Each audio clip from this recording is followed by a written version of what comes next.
ఇక మరో interesting topic ఇవాళ నిన్న జూలై 25, 2025 మోదీ అభిమానులు భారతీయ జనతా పార్టీ కార్యకర్తలు అందరూ కూడా సంబరాలు చేసుకున్నారు. రీజన్ ఏంటంటే ప్రధానిగా ఇందిరా రికార్డును మోదీ రికార్డ్ బ్రేక్ చేశారు అని చెప్పేసి 4077 డేస్ ఇందిరాగాంధీ పరిపాలిస్తే కంటిన్యూస్గా 4078 డేస్ మోదీ పరిపాలించారు. ఆ రికార్డుని బ్రేక్ చేశారు. నెహ్రూ తర్వాత మోదీనే, ఇందిరా కంటే మోదీనే బెటర్ అన్నట్లుగా భారతీయ జనతా పార్టీ నాయకులు సంబరాలు చేసుకుంటున్న పరిస్థితి ఏంటి? ఈ రికార్డు బ్రేక్ చేసిన మాట నిజమేనా, వాస్తవమేనా? కొంతమంది అపోజ్ చేస్తున్నారు దీన్ని. ఎప్పుడైనా అధికార పార్టీలో ఎవరైతే ఉంటారో వాళ్ళకి భజన పరులు మొదలవుతారు. ఈ భజన అందుకనే నేను చాలా సందర్భాల్లో చెప్తూ ఉంటానండి. ఎప్పుడైనా అధికారంలో ఉన్న వాళ్ళని ఇది గొప్ప చేశారు, తప్పు చేశారని అధికారంలో ఉన్నంతసేపు చెప్పకూడదు. వాళ్ళు అధికారం దిగిపోయిన తర్వాత వాళ్ళు చేసిన గొప్పలేంటి, అపజయాలేంటి, విజయాలేంటి చూడాలన్నమాట.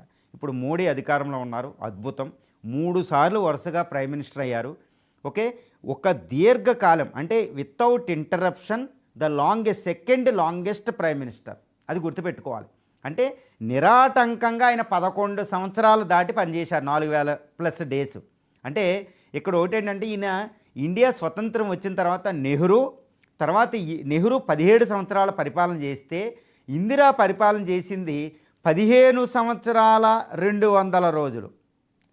చూసుకోండి, ఇందిరా పరిపాలించింది 15 సంవత్సరాల 200 రోజులు, నెహ్రూ 17 సంవత్సరాలు. కానీ ఇప్పుడు ఈయన మోడీ పరిపాలించింది 11 సంవత్సరాల ప్లస్ డేస్ 4000. అంటే ఏంటి? ఇందిరా తర్వాత 3వ లాంగెస్ట్ ప్రైమ్ మినిస్టర్ మోడీ. కానీ మనకు మీడియాలో వచ్చేది ఏంటంటే సెకండ్ లాంగెస్ట్ ప్రైమ్ మినిస్టర్ అంటున్నారు. ఇక్కడ ఏం చెప్పాలండి? నిరాటంకంగా మొట్టమొదటి ప్రధాని 3 సార్లు వరుసగా ప్రధానిగా చేశారు. 3 ఎలక్షన్స్, 1951 ఎలక్షన్, 1957 ఎలక్షన్, 62 3 ఎలక్షన్లో ఆయన గెలవడం జరిగింది. 3 ఎలక్షన్లో పూర్తి మెజార్టీ. కానీ ఇందిరా 2 ఎలక్షన్స్ 3 సార్లు ప్రైమ్ మినిస్టర్గా, అంటే 3 ఎలక్షన్లో 3 సార్లు ప్రైమ్ మినిస్టర్గా పనిచేసింది నిరాటంకంగా. 1966 నుంచి 1977 11 సంవత్సరాలు. తర్వాత 1980 నుంచి 1984 4 సంవత్సరాలు, 15 సంవత్సరాల 200 రోజులు.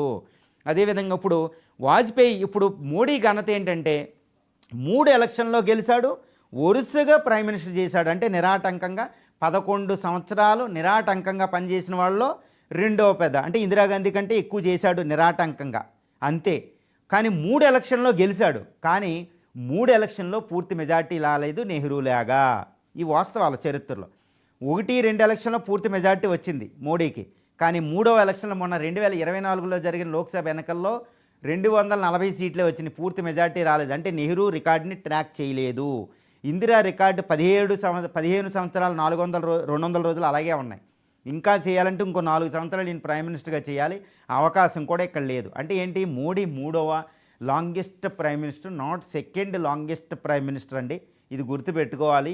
ఇలా లేకుండా ఇందిరాగాంధీని బ్రేక్ చేశారని వినపడుతుంది. కనీసం ఆ పైన ఎంతకాలం పనిచేశారనేది కూడా చూసుకోవడం లేదు, ఎక్కడ పడితే అక్కడ ఉంటుంది అనమాట. ఇది అంటే భజన పరులు, ఈ మీడియాలో ఇది భజన పరుల వల్ల వస్తుంది. కానీ వాస్తవం చరిత్రలో అది ఎప్పుడు మారలో కదండి, సంఖ్యలు డేట్లు మారవన్నమాట.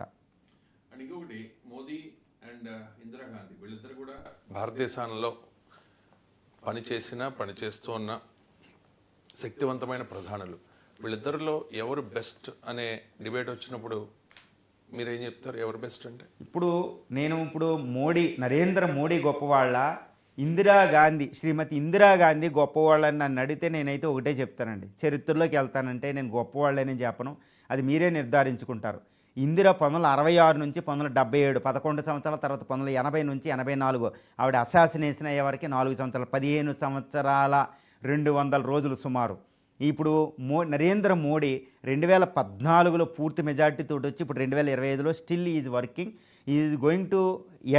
Rain is going to be ended by 2029. తర్వాత గెలుస్తారో లేదో తెలుసు. ఇప్పుడు 75 సంవత్సరాలు ఎప్పుడు రిటైర్ అవుతుందో తెలియదు. కాబట్టి ఇందిరా రికార్డుని బ్రేక్ చేసే అవకాశం ఈయనకి మాత్రం లేదు. ఎందుకంటే ఏజ్ ఇప్పుడే 75 వచ్చేసింది, ఆర్ఎస్ఎస్ కూడా దిగిపోమని చెప్తుంది. కాబట్టి ఇందిరా రికార్డుని బ్రేక్ చేయలేరు, నెంబర్ 1. నెంబర్ 2 ఏంటంటే ఇందిరా మోడీకి ఒక కంపారిజన్ ఇక్కడ ఏంటంటే పోలికలు చెప్తారండి. తర్వాత వాళ్ళిద్దరు తారతమ్యాలు చెప్పుకుంటే పోలికలు తేడాలు చెప్దాం. పోలిక ఏంటంటే ఇందిరాకి నరేంద్ర మోడీకి ఒక అద్భుతమైన పోలిక ఉండండి. ఇద్దరు ఒక్కళ్ళే, హాట్ పర్ష్యూట్ అంటారన్నమాట. చాలా అగ్రెసివ్ ప్రైమ్ మినిస్టర్లు. ఏదన్నా వస్తే నో కాంప్రమైజ్ అండి, ఎవరిని లెక్క చేయరు. భయంకరమైన ధైర్యం అనమాట. ఇందిరా నరేంద్ర మోడీలకి ఇది ఉంది. వీళ్ళ యుద్ధాలు చూస్తే మనకు అర్థమవుతుంది. ఈ పోలిక ఫస్ట్ యుద్ధం ఏంటంటే 1971 యుద్ధాన్ని అమెరికా కాదన్నా ఎవరు కాదన్నా ఆవిడ యుద్ధం చేసేసింది, అంతే బంగ్లాదేశ్ని డివైడ్ చేసింది. ఇప్పుడు నరేంద్ర మోడీ ఈ పహల్గామ్ యూరి 2016, 2019లో ఈ సర్జికల్ స్ట్రైకు, ఈ రెండిట్లో పుల్వామా అని దాంట్లో ఇప్పుడు పహల్గామ్ అటాక్ తర్వాత మే 7 నుంచి మే 10 వరకు జరిగిన ఆపరేషన్ సింధూర్లో ఈ ఇందిరాలాగా యుద్ధం చేశారు ఆయన. ఎక్కడ లొంగల అణు దేశం లేదు, ఏమీ లేదు, అటాక్ చేసేయడం అంతే. ఈ రెండిట్లని హాట్ పర్సూట్ అంటారు. ఫారిన్ పాలసీలో దిట్టలని చెప్పొచ్చు. ఇది పోలిక అనమాట. తర్వాత ఇద్దరు కమిటెడ్, హైలీ కమిటెడ్ అండి. ఇద్దరు పోలిక చూస్తే పరమ దేశభక్తులు. ఇందిరాగాంధీ భయంకరమైన దేశభక్తురాలండి. ఆయన కమాండింగ్ మామూలుగా ఉండదు. ఇప్పుడు మోడీ కూడా భయంకరమైన దేశభక్తుడు అనమాట. ఇందిరా భర్త చనిపోయిన తర్వాత కూడా ఆవిడ కూడా పూర్తి త్యాగం దేశానికి అంకితం చేసింది, ఇద్దరు పిల్లల్ని పెంచుకుంటూ అనమాట. ఆ సిఐ నుంచి థ్రెట్ ఉండేది, కానీ ఇందిరా అప్పుడు అది భారతదేశం. మోడీ కూడా అంతే, పూర్తి త్యాగం. ఇది పోలికలు అనమాట. ఇద్దరు గొప్ప ప్రైమ్ మినిస్టర్లు, తిరుగులేని ప్రైమ్ మినిస్టర్లు, లాంగెస్ట్ ప్రైమ్ మినిస్టర్లు. కానీ ఇప్పుడు పోలికలు, ఇద్దరికి తారతమ్యాలు, ఇద్దరికి భేదాలు చెప్పవలసి వస్తే ఒక విషయం చెప్పవచ్చు. ఇందిరా అనేది ఒక వీక్ ఇండియాని రన్ చేసింది, ఒక శక్తివంతం కాని భారతదేశాన్ని పరిపాలించిందండి. కానీ మోడీ ఒక శక్తివంతమైన భారతదేశాన్ని పరిపాలిస్తున్నారు. కాబట్టి ఇందిరా గొప్ప, మోడీ గొప్ప అంటే ఇందిరాయే గొప్పదా? ఎందుకంటే ధైర్యం, శక్తివంతమైన భారతదేశం కాదు. దానికి ఒక స్టోరీ చెప్తానండి.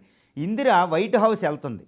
అమెరికన్ ప్రెసిడెంట్ ఉంటారు, అమెరికన్ విదేశాంగ మంత్రి హెన్రీ కిస్సింజర్ ఉంటారు. ఆయన భారత ప్రధాని ఏమనివంటే షీఈ్ అన్ ఐరన్ లేడీ అని పిలుస్తారన్నమాట ప్రపంచ చరిత్రలో. Henry Kissinger is not America చరిత్రలోని అతి శక్తివంతమైన విదేశాంగ శాఖ మంత్రి హెన్రీ కిస్సింజర్. ఆయన శక్తివంతమైన స్టేట్స్మెన్.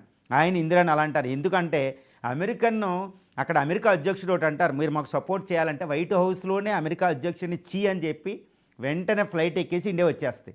ఈ వచ్చేటప్పుడు హెన్రీ కిస్సింజర్ అమెరికా విదేశాంగ మంత్రి కారు దాకా వచ్చి, అమ్మ మిస్టర్ ప్రైమ్ మినిస్టర్ ఇలాగా ప్రోటోకాల్ ఎగ్నెస్ట్గా ఇక్కడ నుంచి వెళ్ళిపోవడం మంచిది కాదు కదా అంటాడు.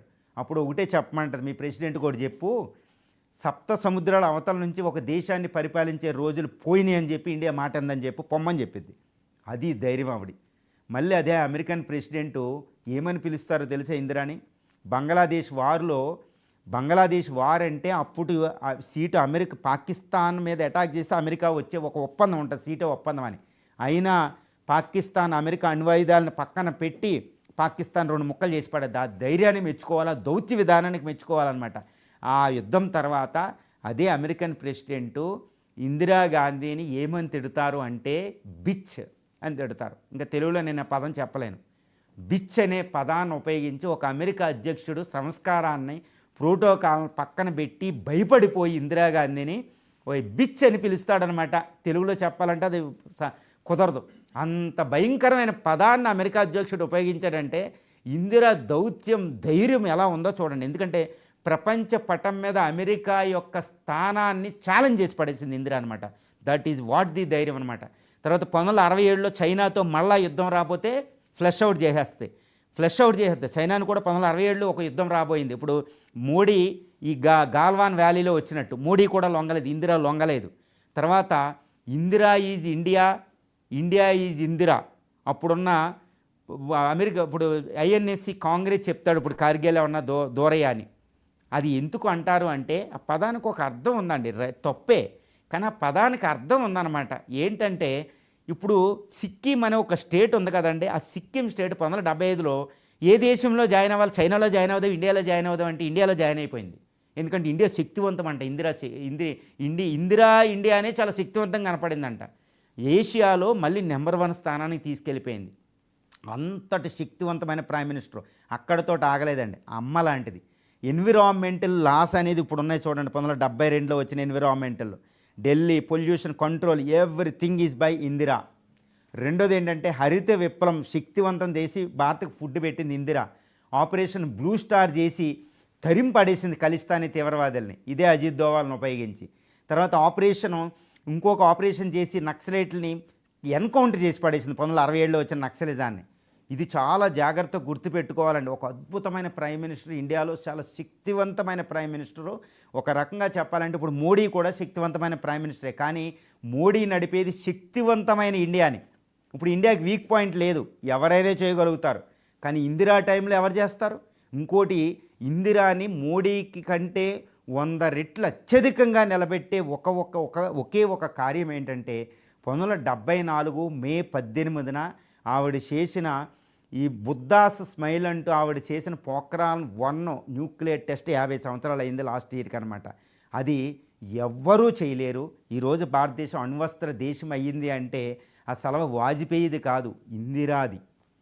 తర్వాత ఇందిరా ఆపరేషన్ ముందే లాల్ బహదూర్ శాస్త్రి అణుబాంబు కోసం బలైపోతారు, హోమీ జే బాబా బలైపోతారు, ఎందరో న్యూక్లియర్ సైంటిస్టులు సిఐఏ చంపేస్తే. కానీ ఇందిరా సిఐకి భయపడకుండా, ఎక్కడ ఏమీ చేయకుండా ఆపరేషన్ బుద్ధాస్ స్మైల్ అని, అంటే బుద్ధాస్ స్మైల్ అని పేరు పెట్టి పోఖ్రాన్ 1 టెస్ట్ చేస్తండి. ఇది భారతదేశం కడు బేదరిక దేశం, ఎన్నో శాంక్షన్లు విధిస్తుంది. PL480కి వాళ్ళు పథకం ఆహార ధాన్యాలు ఇవ్వకపోయినా లెక్క చేయదనమాట ప్రపంచాన్ని. ఈరోజు భారతదేశం అణ్వస్త్రాలు ఉన్నాయంటే అది ఇందిరా సలవే. కాబట్టి ఈ ఒక్క విషయంలో మోడీ కాదు కదా, తర్వాత వాజ్పేయి కాదు కదా, ఆయన తండ్రి నెహ్రూ కూడా ఈ విషయంలో దిగదొడిపోయి. అందుకనే రామచంద్ర గుహ ఒక హిస్టోరియన్ అని పిలుస్తాడు. The strongest prime minister in India since independence is the Nehru, next Indira, next who ever that one. అది మీ ఇష్టం అని చెప్తాడు రామచంద్ర గుహ అనమాట. ఇందిరా ఒక ఎమర్జెన్సీ పెట్టి ప్రజాస్వామ్యాన్ని తొక్కివేయడం విషయంలో మోడీ ముందు నిలబడదేమో, కానీ మిగిలిన ఏ విషయంలో చూసినా ఇందిరా ఈజ్ ఇందిరా. మళ్ళీ ఆవిడ 20 పాయింట్ ఫార్ములా, ఆపరేషన్, తర్వాత నేషనలైజేషన్ ఆఫ్ బ్యాంక్ 1969, మళ్ళీ 1982లో ఇంకొక 5 బ్యాంకులతో ఒక పేదవాడు బ్యాంకుకి వెళ్ళగలిగేవాడు. అంతవరకు పేదలకి బ్యాంకు లేదు. అందుకని ఆవిడని అలా స్మరించుకుంటారు. ఆవిడ యొక్క అద్భుతమైన పరిపాలన విధానాన్ని ఇప్పుడు మనకు బయటకు వస్తలేదు, కానీ వెళితే మాత్రం అబ్బా స్ట్రాంగెస్ట్ ప్రైమ్ మినిస్టర్ అని అందరూ చెప్తారు. ఇప్పుడు నేను చెప్పి గుర్తుపెట్టుకోండి ఎన్ని ఉంటాయో. 1974, 1971 యుద్ధం చేసేటప్పుడు అంట ఒక ప్రైమ్ మినిస్టరు ఒక వంటవాడిని కూడా పెట్టుకోలేదు, ఎందుకంటే సిఐ ఆవిడని చంపేస్తుంది. American central investigation agency Lal Bahadur శాస్త్రిని చంపేసినట్టుకు ఆవిడని ఎలా చంపాలని ఎక్కుపెట్టేసింది. బాడీ గార్డులు నమ్మలేని పరిస్థితి, వంటోని నమ్మలేని పరిస్థితి. అందుకనే ఒక ప్రైమ్ మినిస్టర్గా తన పిల్లలను చూసుకుంటూ, తన వంట తాను చేసుకుంటూ యుద్ధాన్ని అక్కడ క్యాబినెట్ మినిస్టర్కి కూడా చెప్పకుండా అక్కడ బంగ్లాదేశ్లో సైన్యాన్ని నడిపిస్తుంది. అక్కడ చైనా వచ్చింది, అమెరికా వచ్చింది. అమెరికా US ఎంటర్ప్రైజెస్ కింద న్యూక్లియర్ బాంబులు వచ్చినాయి. అక్కడ ఎలిజబెత్తో అక్కడ న్యూక్లియర్ బాంబులు బ్రిటన్ పంపించింది. ఇంత భయంకరమైన పరిస్థితి, ఆవిడ ప్రాణం ఉండదు. ఇలాంటి పరిస్థితులు తన వంట తాను చేసుకుంటూనే ఆవిడ బెడ్ అనుకుని కింద పడి నిద్రపోయిందంట 2 గంటలు. మళ్ళీ కలగంటూ బయట లేసేదంట. ఇది ఇంత దారుణమైన పరిస్థితి. చివరికే ఆవిడ అనుకున్నట్టే అదే బాడీ గార్డులు ఆవిడని చంపేశారు 1984లో. గుర్తుపెట్టుకోండి, అంత త్యాగదండ్రాలు. తండ్రికి దూరం అయ్యి, తల్లి లేకపోతే క్యాన్సర్తో ట్యూబర్కులోసిస్ చనిపోతే, ఒంటరిగా పెరిగి భర్త తొందరగానే చనిపోతే, పిల్లల్ని పెంచుకుంటూ మళ్ళీ ఒక కొడుకు దారి తప్పితే వాడు చనిపోతే ఇంకో కొడుకుని తీసుకొచ్చి అక్కడ పెట్టి గాంధీ అనే దీపాన్ని ఆరకుండా దేశాన్ని రక్షించిందనమాట. అందుకనే ఇండియన్స్ ఇందిరాగాంధీ అని చెప్తే ఆ తరానికి వెళ్తే అబ్బా ఇందిరా అంటారండి. నెక్స్ట్ మనకు తల్లిదండ్రులకి వెళ్ళండి, వాళ్ళని అడగండి, ఇందిరా ఈజ్ ఇందిరా అంటారన్నమాట ఇప్పటికీ. అందువల్ల ఒక భేద దేశాన్ని ముందుకు నడిపిన ఇందిరా గొప్పదా, ఒక ధనిక దేశాన్ని, శక్తివంతమైన దేశాన్ని నడుపుతున్న నరేంద్ర మోడీ గొప్పవాళ్ళ? ఇది మనం చూడాలి. కానీ నరేంద్ర మోడీ అండి భారతదేశాన్ని, ఎందుకంటే అక్కడ Indira survival of the fittest అనమాట. ఒక దేశాన్ని ముందుకు నడిపించడానికి పోరాడింది. కానీ నరేంద్ర మోడీ ఇప్పుడున్న శక్తిని అమృతకాల లక్ష్యాలు తీసుకుని ఇక ప్రపంచంలో సూపర్ పవర్ అనేది నడిపేస్తున్నాడు. ఈయన స్వదేశీ పరిజ్ఞానం నడిపేస్తాడనమాట. అంటే అప్పుడు ఇందిరా లెవెల్ ఇందిరా, ఇప్పుడు నరేంద్ర మోడీ. అందుకని నేను ఇద్దరు ప్రైమ్ మినిస్టర్, ఇద్దరు వేరే కాలాలకు సంబంధించిన వాళ్ళని ఎప్పుడూ కూడా మనం కంపేర్ చేయకూడదు. కానీ కంపేర్ చేయడానికి నేను పూనుకున్నాను, కానీ కంపేర్ చేయకూడదు. ఆ కాలం వేరు, ఈ కాలం వేరు. నరేంద్ర మోడీ టార్గెట్స్ ఈ కాలానికి అనుకూలంగా అమృతకాల లక్ష్యాలు. 1947కి సూపర్ పవర్ పెట్టారు. స్వదేశీ పరిజ్ఞానం, సూపర్ మిలిటరీ పవర్. ఇప్పుడు ఏది బ్రహ్మోస్ లాంటితో ప్రపంచంలో ఏ దేశాన్నైనా ఓడించగా 2047 నాటికి అతిపెద్ద అగ్రరాజ్యం అవ్వబోతుంది. అప్పుడు ఇందిరా ఇలా అనమాట. సో కాలాలు వేరే కాలాల్లో ఉన్న వాళ్ళని మనం పొగడకూడదు, వేరే వాళ్ళని కంపేర్ చేయకూడదు పోలికలు. కానీ నన్ను అడిగారు కాబట్టి నేను చెప్తున్నా. బట్ నా అభిప్రాయం ప్రకారం మాత్రం my vote is for Indira. ఎందుకంటే చరిత్రను పూర్తిగా కూలంకషంగా పరిశీలిస్తే the best of the best, one of the best prime minister is Nehru, next Indira, next Modi వస్తారండి. రైట్. ఇక పాలస్తీనాల పరిస్థితులు మనం చూస్తూ ఉన్నాం.